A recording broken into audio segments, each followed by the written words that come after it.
Before the world touched you, someone else did. Before you could speak, you could feel, and what you felt first was her, your mother.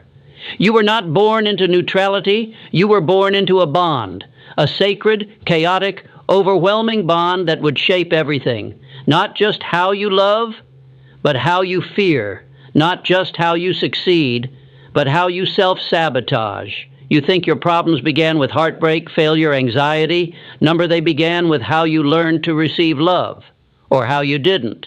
The child inside you doesn't care about logic. It only remembers the gaze, the absence, the embrace, or the cold. And that child is still running your life, silently, desperately, waiting for her to come back, or hoping to finally forget her. You will never truly heal until you face this. The issue is not your mother. The issue is what she became inside you. And today, we go there, all the way. Before you believed in any God, you believed in her. She was the sky. She was the voice. She was the temperature of your soul's first home. The mother is not just a person. She is your first mirror. Through her eyes, you saw whether you mattered. Through her tone, you learned if you were safe. She was not just your caretaker. She was your first world. And because of this, she became invisible. You did not experience her objectively. You experienced yourself through her. If she was anxious, you absorbed that as your nature. If she withheld affection, you learned that love must be earned. If she praised you only for success, you confused performance with identity. This is the mother imprint, a psychic template that becomes your blueprint for all intimacy. It is not about blame. It is about understanding the source code of your emotional life. Even now, your relationships echo her voice. Even now, your self-worth negotiates with her memory, not her actual words, but what your nervous system encoded as truth. You do not see your mother. You see through her, like a lens you forgot you were wearing, and this lens shapes your inner world, how you love, how you fear, how you abandon yourself to be accepted. But what happens when the mirror is cracked, when love is no longer safe, but a battlefield of the soul? What begins as nurture can become a hunger. If love was not freely given, it becomes a currency, and the child learns to perform for it, to earn what should have been unconditional. When the mother's love is inconsistent, critical, or absent, you do not stop loving her. You stop trusting yourself. You split. You abandon authenticity for attachment. Because the child cannot survive without the mother, you reshape yourself to win her gaze, even if it costs you your soul. This is how nurture mutates into need. You learn to smile when you want to scream. You become polite when you should be angry. You become useful when you're desperate to be held. People-pleasing is not a personality trait. It is a survival strategy born from emotional famine. The approval you seek in lovers, teachers, friends is not really about them. It is a phantom search for the mother you never fully had. You are not looking for love. You are looking for the mother's face in someone else's eyes. And the tragedy is this: no one can give you what she didn't. No one can touch the wound she left behind. You are not addicted to love. You are addicted to being seen, as you once hoped she would see you. And then you rebel, not against her, but against the parts of yourself she never accepted. You silence them, exile them, and forget they were ever yours.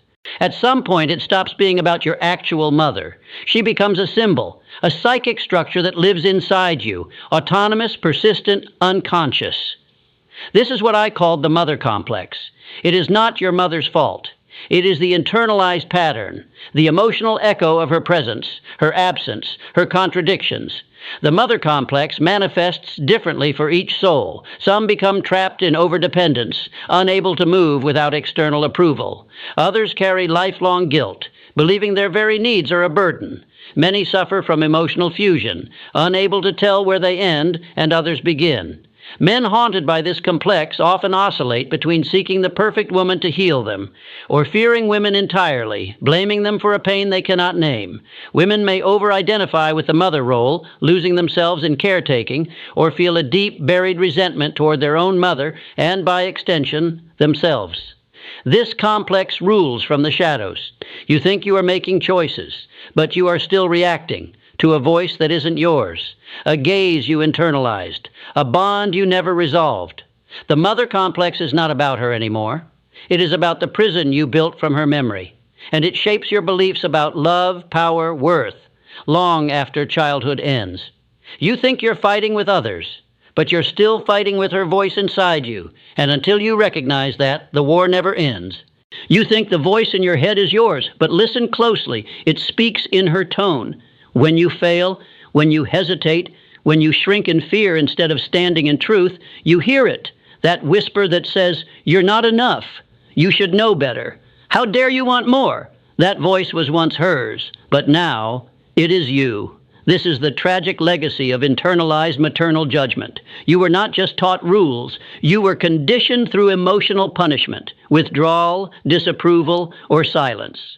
You learned to self-correct before the pain could come. Now you punish yourself before anyone else can. You preempt rejection by rejecting yourself first. This is not discipline, it is self-betrayal. The critic masquerades as your conscience, but it is only the echo of your fear. But this critic doesn't protect you. It paralyzes you.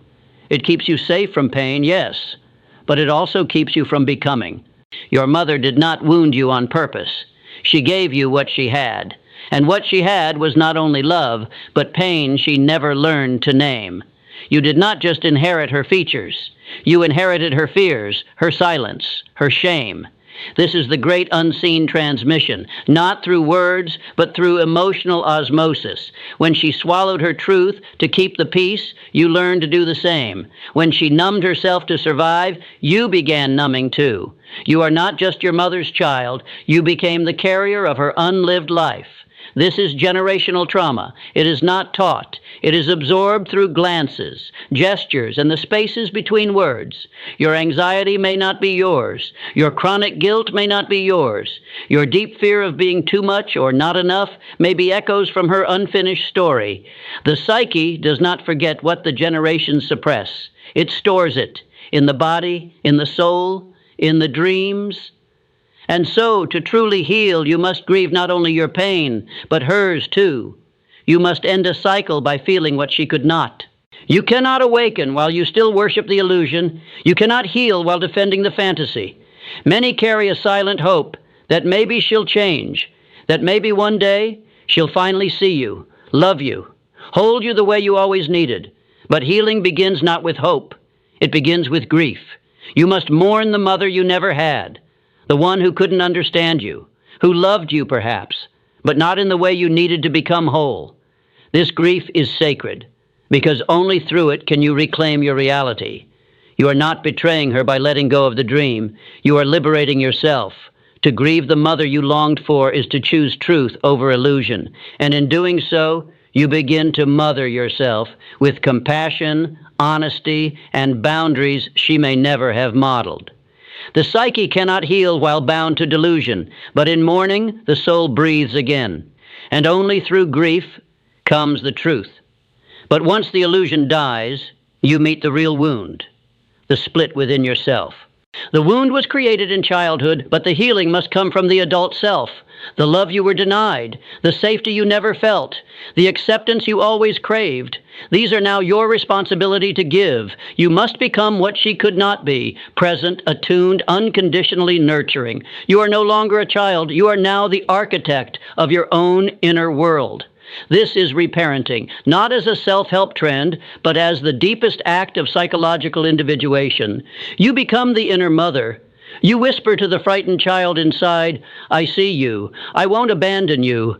I will not shame you for your needs." To reclaim the inner mother is not indulgence. It is the foundation of true wholeness. You are not fixing the past. You are giving the present a chance to live freely. But self-love is not enough, because you still carry her energy within you. And until you release it, it continues to shape your life. What you reject in her is what you have buried within yourself. Her rage, her helplessness, her silent manipulation, her hunger to be loved at all costs. These are not just her traits.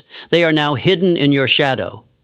The shadow is not evil. It is unlived life, and much of it you inherited from her. You've spent years denying it. "I'm not like her. I'll never be like that." But the harder you resist, the more it owns you. You snap like she did. You collapse like she did. You demand love like she did, just more cleverly. Integration means seeing it clearly, that her darkness lives in you, not to blame, but to own, not to repeat, but to reclaim. Healing requires brutal honesty. The parts of her you despise, they are waiting to be faced in the mirror. Otherwise, you project her onto lovers, bosses, friends. You react not to them, but to the mother within them. And until you stop projecting her onto women, men, the world, you remain her prisoner. To be free, you must sever the invisible cord.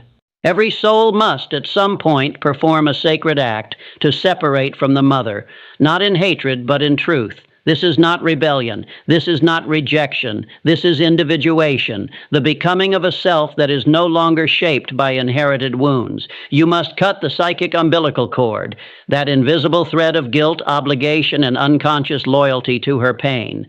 You must say, your story ends with you. Mine begins now. To cling to her suffering is to abandon your becoming. The separation is not always physical. It is energetic, emotional. It is the ritual of self-birth, and it takes immense courage to live a different life, to stop replicating the same cycles of silence, shame, or sacrifice. This is not betrayal. This is liberation, and only the free can love purely. And once you let go, something deeper awakens. Beyond the personal mother, you begin to feel the pulse of the sacred feminine itself. Yes, she gave you life, but it is you alone, who must give yourself rebirth. This journey was never about blame. It was about seeing, about feeling, and ultimately transcending. Your mother wound was not your failure. It was your initiation. The pain was the threshold. The grief was the fire. And through them, a new self is forged. You do not heal by forgetting her. You heal by refusing to be defined by her. She becomes a chapter, not the author. True healing is not about rewriting the past. It is about ending its unconscious control over the present. You now walk with awareness, with boundaries, with love that no longer seeks permission to exist. And in that awareness, the wound transforms into wisdom, into strength, into the quiet knowing, I came through the darkness, and I remember the way out. You are not her pain. You are the one who felt it and kept going. The journey through the mother wound is the journey home, not to her, but to the self. You were born through her body, but you must be reborn through your own soul. This is not a path for the faint of heart. It asks you to feel what she could not, to face what she avoided, and to become what she never dared. But in doing so, you do not just heal yourself, you free the generations that came before, and the ones yet to come. Healing is not the erasure of the past, it is the integration of it. It is the moment you stop running from your story and begin to rewrite it with your own hands. So walk forward, not in bitterness, but in truth, not in blame, but in clarity, and not as a wounded child, but as a sovereign soul. Individuation is not separation from love. It is becoming love by no longer needing to be rescued by it. Welcome home.